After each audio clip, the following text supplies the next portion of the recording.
Hey everybody, I'm Craig Silliphant for the Feedback Society, and today I'm here with my good friend Mitch Oliver, who is also, I should mention, host of the Terror Table, or co-host I should say, with Diego and Boozy. And so the Terror Table looks at all things horror, and you can find it wherever good podcasts are found. And the reason I mention that is because today we're going to talk about the Scream Factory release of the John Carpenter film In the Mouth of Madness. Now, before we get into the movie itself, let's talk a bit about Scream Factory itself. So Scream Factory, if you don't know, is sort of the sister to Shout Factory, which is what I call a boutique DVD home video release Blu-ray company in line with Criterion does the kind of snootier films, and you've got companies like Arrow or Scream Factory that do focus more on like horror and cult and that kind of thing. But you're like a huge Scream Factory fan. Yes, they are the reason why I'm broke. Right. I buy a lot of their movies. I have a very massive collection, not as big as I would like it to be. There's some, like, you see these people online and it's unbelievable. Yeah. But I'm envy in I'm happy for them way. But I got a pretty awesome collection. Yeah, I love Scream Factory. Like you said, to me, they are the Criterion of horror movies.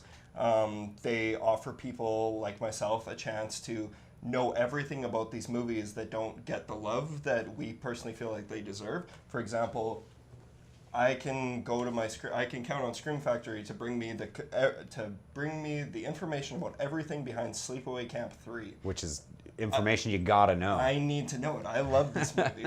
But I know that it's like critically maligned. A lot of these movies are, but I love them. That's the beauty of these boutique companies, sometimes even with Criterion or something, but especially with the Scream Factories, the Arrows, the companies like that, where they're taking movies that maybe even in some cases haven't even appeared on like DVD or Blu-ray before, that were just VHS was maybe the last time you had it, and they will take, sometimes they're really well-known movies, but other times they're really obscure, and they'll do like a 4K restoration of it and just like make it really look good. Yeah, and what I love about them too is that they pay close attention. They always do the 4K scans or the restorations and whatever they need to do, but they're never going to clean something up too much that doesn't need to be cleaned up. Or like, say, for example, Texas Chainsaw Massacre. I have Texas Chainsaw Massacre 2 here, and you don't want to watch this movie crystal clear.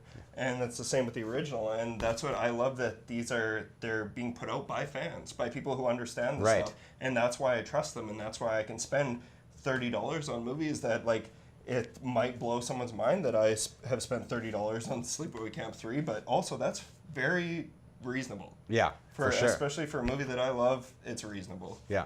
So, In the Mouth of Madness itself, I remember seeing that movie when I was younger and not loving it so much. There are obviously there was like a lot of real visceral, cool scenes and stuff in it, but it just didn't necessarily come together for me as a movie, especially compared to like a lot of other stuff that Carpenter had. Like, yeah. I mean, The Thing, I think, is both of our favorite horror movie. Of all time. Yeah. And I think we were talking before. Craig and I both own multiple copies of this movie, but I needed to buy it because the alternate artwork, and how you can have the original artwork on there as well, and the restoration on this in particular is just better than anything I've ever seen. It is glorious. Right. I love it. So in the Mouth of Madness, the plot of it, I guess, is Sutter Kane is a writer who's Stephen King.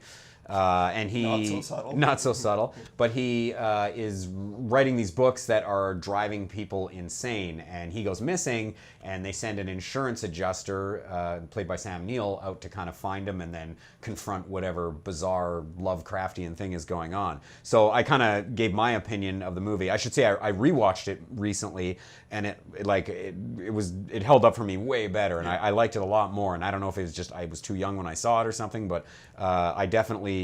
I wouldn't still put it in the top Carpenter fields for me, but it's like definitely way better than I remembered it being. So, but like, what's your thing with this movie? First of all, I'll say that I think that that's the best part about what Scream Factory is doing with this, is that it's going to get people to give it another look, or people who have never seen it before are going to discover it. And I feel like, as a huge fan, both of us huge fans of John Carpenter, we expect so much from him. And I think that this movie is potentially his most underrated, if you're not counting Christine. I feel like it's his most underrated movie because there's a ton of great stuff in this movie, and I feel like it's very well constructed. It's very well shot. You can tell Carpenter really gave it his all in this. He had an amazing special effects crew behind him with Greg Nicotero working on it. The creature effects alone in this movie pay for how much it is justified the payment I've made for this. This is another movie that I already owned a copy of before this. Right. Multiple of these movies I've owned another copy of, but I love the movie. I think that its imagination is incredible, and I think that it's if it wasn't a John Carpenter movie, people. This might seem sacrilegious to people, but I feel like some people might be talking about it in the same vein as like Don't Crucify Me, Creepshow, or a Poltergeist, or something like that. Well, that's I feel fair. Like I mean, it's a really great movie, but we expect so much from Carpenter that we're going to be a little harder on it. Yeah, I think that's fair. And like I said, I mean, I really enjoyed it the last time I saw it. So as we were saying, like another great thing about about all these boutique companies, really, but the Scream Factory in particular, is the special features that are on these things. So as we mentioned, there's a 4K scan of the original film elements. There's an audio commentary with John Carpenter and Sandy King Carpenter. There's like just featurettes, like the look at the film's locations, new interviews with some of the actors and with Greg Nicotero, and actually a second commentary with John Carpenter and the cinematographer. So they load these things up, and they're worth their weight in gold, really. Yeah. Like as you and I were talking about before, there's movies that are not worth rewatching, but the special features on them are. What do you got there? Prime example, Tales from the Crypt. There you go. Bordello of Blood. Awful movie. It's terrible. It is so bad. It's a sequel to a much better movie, Demon Knight, which is incredible. But there's a feature-length documentary on this thing that is better than a lot of movies I've seen. Right. Like it's fascinating, and I love being able to know that I can know everything about this movie that maybe a lot of people don't care about. It's fascinating. I highly recommend people pick up Bordello of Blood just for the documentary. Well, and it's like, I mean, like, even if the movie sucks, it gives you a back story Gives you an idea of why it like, sucks. well, how they make these movies, why they might succeed or suck, or all those kinds of things too. So anything else you want to add before we ride off into the sunset?